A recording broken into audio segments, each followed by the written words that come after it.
ये समाजवादी पार्टी का नेता, आपका विधायक घोषणा करो ना, उस कमबख्त को निकालो पार्टी से और उसको एक बार यूपी भेज दीजिए, बाकी उपचार हम अपने आप करवा लेंगे।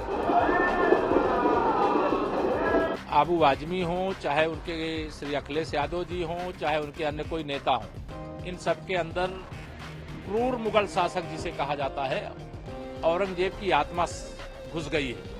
केशव प्रसाद मौर्य जी के अंदर किसकी आत्मा है? क्योंकि ना तो वो अपने समाज का और ना ही वो पिछड़े वर्ग की हित का कोई काम कर पाए हैं।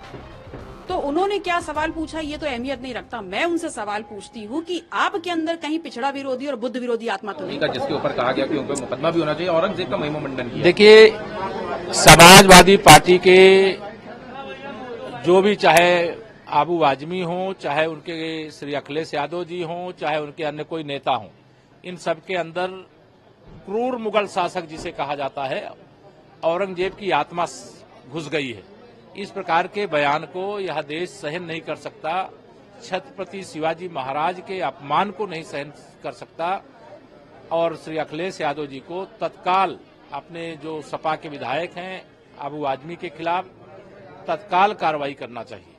और उत्तर प्रदेश हो, चाहे महाराष्ट्र हो, चाहे पूरा देश हो, छत्रपति शिवाजी महाराज के अपमान का जवाब भी देगा और औरंगजेब का महिमा मंडन करने वालों को इसका हिसाब भी देना पड़ेगा। यादव ने सोशल मीडिया में पोस्ट किया और उन्होंने लिखा है हम 2027 में स्त्री सम्मान समृद्धि योजना लाएंगे। नौटंकी जैसे ये पीडीए कर रहे हैं वैसे महिला की बात कर रहे हैं, जिनके शासन में न महिलाएं सुरक्षित थी, न जवानों का भविष्य सुरक्षित था, ना पिछड़ा हो, चाहे दलित हो, चाहे किसान हो, चाहे मजदूर हो, चाहे व्यापारी हो, कोई सुरक्षित नहीं था।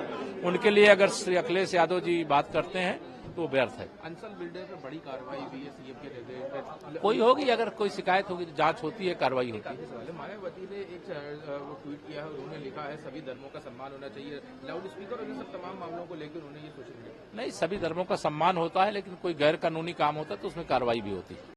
आज कहा कि भारतीय जनता की समाजवादी पार्टी के अंदर औरंगजेब की आत्मा है, तो औरंगजेब अभी नेता सदन ने विधान परिषद में भी बोला और मुख्यमंत्री ने भी औरंगजेब का जिक्र किया। देखिए, सबसे पहले तो केशव प्रसाद मौर्य जी की बात कर लेते हैं। केशव प्रसाद मौर्य जी के अंदर किसकी आत्मा है? क्योंकि ना तो वो अपने समाज का और ना ही वो पिछड़े वर्ग की हित का कोई काम कर पाए हैं। तो उन्होंने क्या सवाल पूछा ये तो अहमियत नहीं रखता। मैं उनसे सवाल पूछती हूँ कि आपके अंदर कहीं पिछड़ा विरोधी और बुद्ध विरोधी आत्मा तो नहीं है? मुख्यमंत्री ने औरंगजेब के ऊपर बयान देने वाले अबू आसिम आजमी को कहा कि इसको समाजवादी पार्टी से निष्कासित करना चाहिए और इनको उत्तर प्रदेश एक बार आना चाहिए ताकि इनका इलाज हो सके। देखिए, अभी आपने अबू आजमी साहब का नाम लिया, तो अबू आजमी साहब जिस पार्टी के सदस्य हैं उनका निष्कासन वहां होगा या नहीं होगा ये उस पार्टी के राष्ट्रीय नेतृत्व तय करेंगे। और रही बात यदि वो यहाँ आते हैं और माननीय मुख्यमंत्री जी उनके खिलाफ कार्रवाई करेंगे तो निसंदेह उत्तर प्रदेश की 25 करोड़ जनता ने उनको नेतृत्व दिया है। अब वो अपने इस सूबे में आने वाले किसी भी व्यक्ति के साथ क्या प्रतिक्रिया करेंगे, क्या क्रिया करेंगे, इस पे तो माननीय योगी जी ही बेहतर बोल सकते हैं। आप किस तरह से औरंगजेब के बयान को देखती हैं? क्या आप औरंगजेब का महिमा मंडन करना या एक तरफ उनका विरोध, तो किस तरह से आप देखती हैं औरंगजेब को? मैं सिर्फ इतना समझती हूँ और इतना ही मेरा कहना है कि एक शासक का कोई धर्म नहीं होता और एक शासक होना ही अपने आप में धर्म है। अखिलेश यादव ने भी इसके ऊपर ट्वीट किया और उन्होंने कहा है कि विचारधारा से प्रभावित अभिव्यक्ति की स्वतंत्रता और इस तरह की चीजों का उन्होंने जिक्र किया।